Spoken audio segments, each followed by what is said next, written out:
Welcome to my channel. I am Simran Sahani and मेरे प्यारे प्यारे भाई बहनों, आज मुझे तुम्हें एक पोएम की 2 लाइनें बतानी है। ये पोएम मैंने बनाई थी I think 7th 8th class में, एक कॉम्पिटिशन हुआ था तब मैंने पोएम बनाई थी। क्या था, एग्जाम के ऊपर हमें पोएम लिखने को दिया गया था। 2 लाइन याद है, आगे की मुझे याद नहीं है। 2 लाइन सुन लो।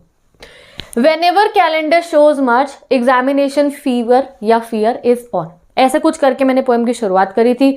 आज मुझे यही वाली लाइन याद आ गई। मैंने कहा ये सिचुएशन तो मेरे कुछ भाई बहनों के साथ भी चल रही है, मुझे लगता है कुछ के साथ ही चल रही होगी, क्योंकि रोज आकर हम लोग भाई बात इसीलिए ही कर रहे हैं कि आपके मन में कोई डर ना रहे, बस पढ़ाई चल रही हो, टाइम पे बैठ के पढ़ रहे हो, make it an event and study कर रहे हो और मजे से पढ़ाई कर रहे हो। मुझे तो यही लगता है।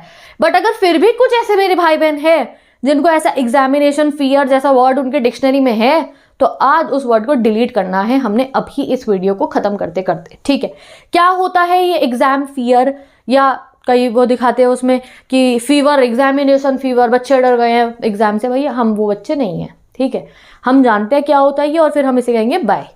देखो गाइस, फियर ना ये मतलब ये हो सकता है कि आपको समझना पड़ेगा। अगर आपके मन में डर आ रहा है व्हेनेवर यू आर स्टडिंग, आपने कॉपी खोली, तुम्हें डर लग रहा है पढ़ते हुए, या तुम्हें लग रहा है कि अरे जो आप एक को एंजाइटी हो रही है इस समय पे ना, एग्जाम वाले दिनों में बच्चों को एंजाइटी बहुत होती है।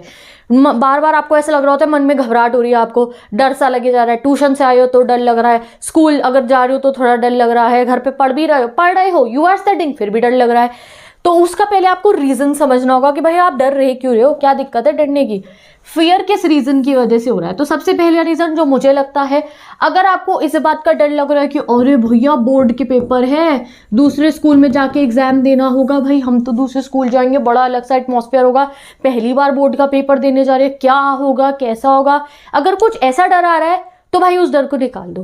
बोर्ड एग्जाम आपकी लाइफ के सबसे बेहतरीन एग्जाम्स में से एक होंगे। जब आप दूसरे स्कूल में जाओगे तो आपको डर नहीं लगेगा, बहुत एक अच्छा सा हैप्पी एटमॉस्फेयर आपको वहाँ मिलने वाला है। मैं आपको बता रही हूँ, मेरा खुद का एक्सपीरियंस है, ठीक है, सभी स्टूडेंट्स का होता है, आप लोगों का भी हो जाएगा कुछ समय। मेरा खुद का एक्सपीरियंस है, बोर्ड एग्जाम का वो जो सेंटर मिलता है वहाँ पे जब आप जाओगे आपको एक बहुत अच्छा हैप्पी माहौल मिलेगा। बाहर आपके टीचर्स होंगे, ठीक है, वो आपको वेलकम करेंगे, वो आपको बेस्ट ऑफ लक विश करेंगे, ठीक है, आप अपने सारे दोस्तों से भी मिलोगे और फिर उन्हीं के साथ वहाँ एग्जाम हॉल में आप सब लोग जाएंगे और आपको वहाँ पे भी बहुत फ्रेंडली बिहेवियर मिलेगा।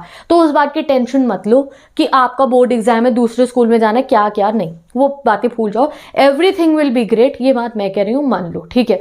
बहुत अच्छा लगता है जब कल को अगर आपका एग्जाम अच्छा होगा तो आपका one of the best memories में से वो एक होगा, जैसे मेरी है, ठीक है। अब चलो भैया, ये तो हो गया, ठीक है, बोर्ड एग्जाम वाले दिन पे डर रहे हो, भैया क्या होगा, एग्जाम कैसे होगा। दूसरा फियर सिर्फ एक रीजन की वजह से हो सकता है कि आपका सिलेबस कंप्लीट नहीं है, इसीलिए आप डर रहे हो। मोस्ट ऑफ द स्टूडेंट्स की यही दिक्कत होगी। तो ये डर तो तभी जाएगा जब आप पढ़ोगे और सिलेबस को बैक टू बैक कंप्लीट करोगे। तो उसके ऊपर तो हम डिस्कस कर रहे हैं। हम every day I am creating video, why, because I don't want कि एक दिन भी आपकी पढ़ाई मिस हो, आपकी जो है मन में स्ट्रेस हो। कई बार ऐसा होता है आप पढ़ना चाहते हो, यू आर हैविंग स्ट्रैटेजी, तुम्हें पता है इंग्लिश का ये चैप्टर पढ़ना है, ये करना है, वो करना है, यू नो, बट आप स्ट्रेस की वजह से नहीं पढ़ पाते हो। तो मेरा मोटिव ये है कि मेरे कोई भी भाई बहन स्ट्रेस में ना रहे। तो ये टाइप के जो डर आता है ये तो हम समझ गए। अब गाइस, दूसरा जो सबसे बड़ा डर आप लोगों के मन में इस समय पे आ रहा है वो इस वजह से आ रहा है क्योंकि आप बार बार टाइम गिनते रहते हो, ठीक है। आप टाइम गिनते हो 10 दिन बचे, आप टाइम गिनते हो 12 दिन बचे हैं, तो आप डर जाते हो। बट आपको डरना नहीं है, आपको ये सोचना है अच्छा ठीक है 10 दिन है, इस 10 दिन में मुझे इतना पढ़ना है। ऐसा आपको अपने माइंड को बना लेना। अगर माइंड को कहोगे 10 दिन बचा है डरो, तो माइंड डरेगा और पढ़ेगा नहीं। उसी माइंड को बोलोगे 10 दिन बचे बेटा मेहनत करनी है तेरे को बहुत ज्यादा, तो वही माइंड मेहनत करेगा और तुम्हें पढ़वाएगा। समझ गए? ये तुम्हारी साइकोलॉजी होनी चाहिए। I got 100 on 100 in psychology, ठीक है। मुझे बहुत डर लग रहा था साइकोलॉजी के पेपर से पहले, आई इवन क्राइड। वही पेपर में 100 नंबर आए थे, ठीक है, वही पेपर में 100 नंबर आए थे, पता है आपको। तो भाई मैं ये कह रही हूं कि आप लोग जो डर बना रहे हो अपने, और 10 दिन बचे, 12 दिन बचे, कैसे पढ़ूंगा, अपने माइंड को ट्रेन करो कि ये 10 दिन है, ये 10 दिन है, बहुत है भैया। गैप डेज में अगर एक भी दिन कम मिलता है ना तो बंदे को बहुत डर लगता है। गैप डेज में अगर एक दिन के पेपर के अगले दिन हो जाता है ना तो लगता है यार काश पहले पढ़ के रख लिए होते। तो वो काश वाले दिन आज है, वो 10 दिन ये है, वो 12 दिन ये है कि कल को आपको काश ना बोलना पड़े, वो ये दिन है। तो अभी इन्हीं में पढ़ो, इनको डर के वेस्ट मत करो बिल्कुल भी कि मैं कैसे कर पाऊंगा। कुछ नहीं करना है आपको, आप अपना सिलेबस लेकर आओ। मैंने आपको कहा था रेड टिक चैप्टर से स्टार्ट करो, यानी कि जो डिफिकल्ट वाले उनको कंप्लीट करके एंड में रख लो और बाकी वालों को रिवीजन करो। जो आपने अभी अच्छे से नहीं पढ़े या जिनको रिवाइज भी करना है, अगर आपके पास एनसीईआरटी पढ़ने का टाइम नहीं है और तो आप वन शॉट वीडियोस देख सकते हो, ठीक है। अगर वन शॉट वीडियोस नहीं है तो आप गाइड ले लीजिए और उसमें से नोट्स पढ़ लीजिए। तुम्हारे खुद के बने हुए नोट्स हैं, मैं तो शुरू से अपने नोट्स बनाती थी तो मैंने एंड में अपने नोट्स से रिवीजन करा था, ठीक है। मेरे ज़माने में वन शॉट वीडियोस नहीं होती थी तो मैंने नोट्स से रिवीजन करा था। आपके पास अपने नोट्स है, अपने नोट्स से पढ़ लीजिए। कोई गाइड खरीदना चाहते हैं, गाइड में बने बनाए नोट्स है उससे पढ़ लीजिए, खरीद लो, कोई दिक्कत नहीं है। अगर आपको दिक्कत हो रही है, पढ़ा नहीं जा रहा है, नहीं तो अपने किसी फ्रेंड से नोट्स मांग लीजिए, ठीक है। मैंने कहा था दोस्तों से बात मत करो, ध्यान मत दो, नहीं गाइस, आज सभी दोस्त एक दूसरे की मदद कर दो। मैं कह रही हूँ बिलीव इन कर्मा, सब एक दूसरे की मदद करो। अगर आपका फ्रेंड आपसे नोट्स मांग भी रहा है तो कोई बात नहीं, आप प्रोवाइड कर दो। ऐसा नहीं है कि आपका दोस्त अच्छी प्रिपरेशन कर लेगा तो आपको कुछ फर्क पड़ेगा, नहीं, सबका अपना अपना बढ़िया बढ़िया रिजल्ट होगा। हम तो भैया शेयरिंग इज केयरिंग में बिलीव करते हैं, हम सारे भाई बहन हैं, वी आर अ फैमिली, तो हम सब एक दूसरे की मदद करेंगे, एक दूसरे को हेल्प करो। अगर कोई नोट्स मांगने आ रहा है आप दे दो उसको नोट्स, वो भी पढ़ लेगा, तुम्हें भी जो है जो बिलीव इन कर्मा ना, तो अच्छे काम करोगे तो अच्छा ही होगा। देखो मैंने कभी किसी भी अपने क्लासमेट को कभी नोट्स देने से मना नहीं करता, मैं अपनी 4-5 कॉपी बना देती थी, क्योंकि मैंने आपको अपने भी नोट्स इतनी बार दिखाए, वैसे मैंने आपको अभी तक एक बार भी नहीं दिखाए हैं। I will show you my notes, आखिरी 10 दिन के नोट्स दिखाऊंगी मैं, कल तुम्हारे को कल मिलाती हूँ वीडियो को, ठीक है। मैं अपने नोट्स में दिखाऊंगी, वही नोट्स की फोटोकॉपी मेरे बहुत सारे क्लासमेट्स ने कराई थी। हाँ, एक बार को ऐसा लगता है कि हाँ शेयर करें, बट मैंने शेयर करे थे अपने फ्रेंड्स के साथ नोट्स एंड मुझे बहुत अच्छा लगता था। मैंने कभी किसी अपनी फ्रेंड को मना नहीं करा अगर कोई मुझसे नोट्स मांगता है, चाहे मैं किसी को जानती भी नहीं होती थी।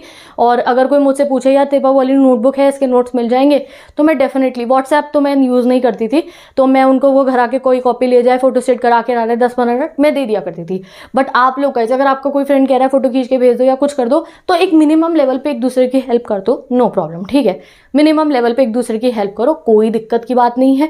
टीचर से, और अब तो गाइस आप लोगों का थोड़ा ज़माना बदल चुका है, तुम्हें नोट्स चाहिए, मैं तो इंस्टाग्राम पे इतने नोट्स डालती हूँ, मैं कम्युनिटी पे इतने नोट्स डाल रही हूँ, इंग्लिश हो गया, SST हो गया, और political science, history, geography, humanity students, आपके तो सारे नोट्स हैं, इंपॉर्टेंट क्वेश्चन है, समरीज हैं।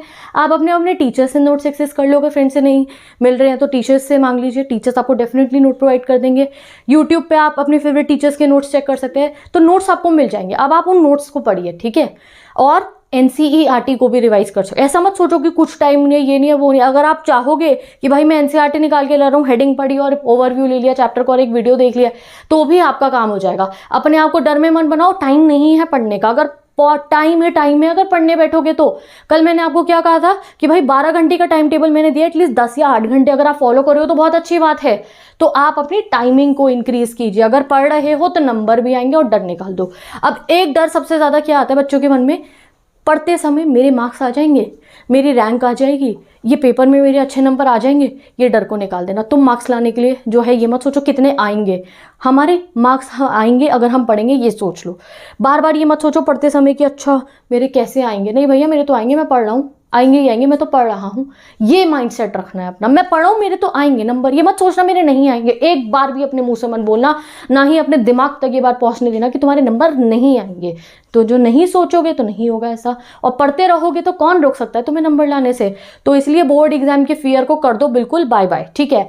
सिलेबस वाली नोटबुक लेकर आ जाओ, जिसमें मैं इतनी बार सिलेबस लिखवा चुकी हूँ, जिसे मैं अपनी लैंग्वेज में क्या कहती हूँ, स्टडी GPS लेकर आ जाइए। Chapter back to back check करो कितना कंप्लीट हो चुका है, कितना नहीं हुआ है। जो कंप्लीट नहीं हुआ है तो 10 दिन हो, 8 दिन हो या 6 दिन हो, उन्हें कंप्लीट करना है। एक भी चैप्टर लीव करके नहीं जाना है। शॉर्ट तरीके से पढ़ो या फिर जो है रिवाइज करो, जो भी करो भाई, चैप्टर अच्छे से कंप्लीट करो, पढ़ो, ठीक है। एक्स्ट्रा पढ़ लो आज आप, ठीक है। नाइट आउल बन जाओ, अर्ली राइजर बन जाओ, अच्छे से पढ़ो, सब कुछ कंप्लीट करते हुए चलो। ब्रेक टाइम पे ब्रेक भी लीजिए। मैंने कल आपको समझाया था कि जब आप बहुत ज़्यादा टेंस हो, बहुत ज़्यादा स्ट्रेस में हो, डर लग रहा हो, तो रिलैक्स करो, 10 मिनट मेडिटेट करो, काइंड ऑफ आंखें बंद करके अपने दिन के बारे में सोचो, क्या हुआ आज पूरे दिन में, अपने आप को रिलैक्स करो। ये मत सोचो नंबर नहीं आएंगे। कोई भी बात जो परेशान करी थी उसे 10 मिनट के पीरियड में ही सोच के अपने दिमाग से निकाल दो। इतने फ्रेश हो जाओगे आप उस 10 मिनट के बाद कि आप पढ़ने जाओगे और इस समय दिमाग में सब कुछ आ रहा होगा। Class 12 students, last lesson chapter पता है ना, उसमें फ्रांस के साथ क्या हुआ था।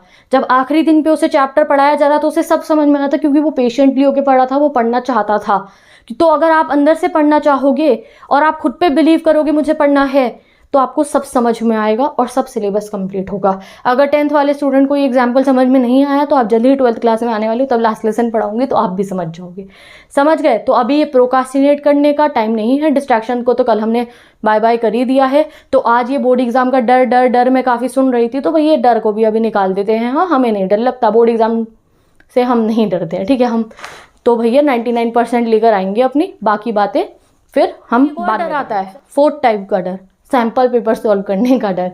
जब भी सैम्पल पेपर ओपन करते हो आप, एडिशनल क्वेश्चन बैंक भी आपकी बार CBSE ने दिया, नया टाइप का डर, कैसे सॉल्व करेंगे, भयंकर क्वेश्चन है, कैसे सॉल्व करेंगे, आंसर लिखने नहीं आते हैं, क्या होगा, ये डर निकालो अपने मन के अंदर से। सैम्पल पेपर रखो, कोशिश करो, जब तक कोशिश नहीं करोगे तब तक कैसे होगा। अगर आपके सारे चैप्टर्स कंप्लीट हो चुके हैं बैक टू बैक, तो अब आप सैम्पल पेपर सॉल्व करो। अगर back to back chapter complete नहीं हुआ तो सैम्पल पेपर सॉल्व करने का तरीका क्या है कि आपने एक चैप्टर पढ़ा, सपोज करो आपने SST का 2nd चैप्टर पढ़ा, आपने साइंस का 2nd चैप्टर पढ़ा, आपने हिंदी का 2nd चैप्टर पढ़ा, इंग्लिश का 2nd चैप्टर पढ़ा, तो देखना सैम्पल पेपर में उसका 2nd चैप्टर का कौन सा क्वेश्चन है, तो खाली उस वाले क्वेश्चन को सॉल्व कर लेना। पूरा सैम्पल पेपर बैठोगे करने तो डर लगेगा, बट एक क्वेश्चन करने में नहीं डरेगा। ऐसे जब 3rd चैप्टर पढ़ो, देखना सैम्पल पेपर में 3rd चैप्टर का कौन सा क्वेश्चन है, उसे सॉल्व कर लेना। 4th का देखना है तो कर लेना सॉल्व। ऐसे करते करते वो पूरा सैम्पल पेपर निपट चुका होगा और आपको सारे क्वेश्चन सॉल्व करने भी आ चुके होंगे। इकट्ठे लेके बैठोगे तो डर लगेगा। ये सबसे बढ़िया बात मैं आपको बताना चाहती हूँ।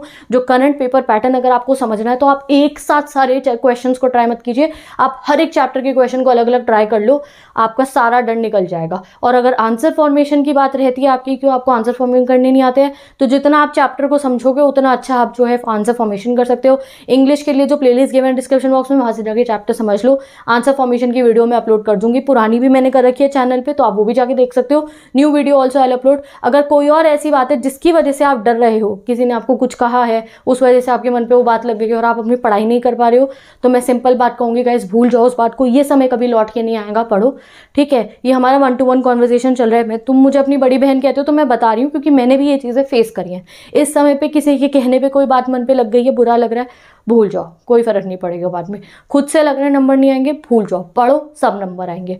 और अगर आपको ऐसा लग रहा है कि तुम आंसर नहीं लिख पाओगे, ये है वो है, वो मेरी गारंटी है, कल मैं वीडियो बना के वो बता दूंगी, ठीक है। तो चलो चलते हैं, मिलेंगे नेक्स्ट वीडियो में।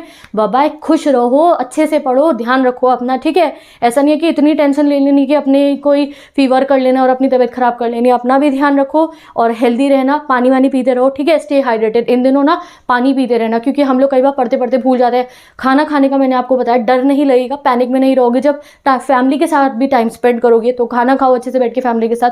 जब बोर हो रहे होते हो तो भैया टीवी पे शिनचैन देख लेना, मैं तो वही करती हूँ, या जो भी आपको पसंद हो। 10-15 मिनट टीवी देख लिया आपने, ठीक है, गाने सुन लिया, 10-15 मिनट का एक ब्रेक टाइम लेना अच्छा सा, जिसमें आप रिफ्रेश करोगे खुद को, अपने माइंड को रिलैक्स करना, उस समय अपने माइंड को टेंशन मत देना। और जो है हैप्पी होकर प्रिपरेशन करो, फिर हैप्पी होकर रिजल्ट सेलिब्रेशन भी करना है अभी। तो मैं चलती हूँ, bye bye, take care and best of.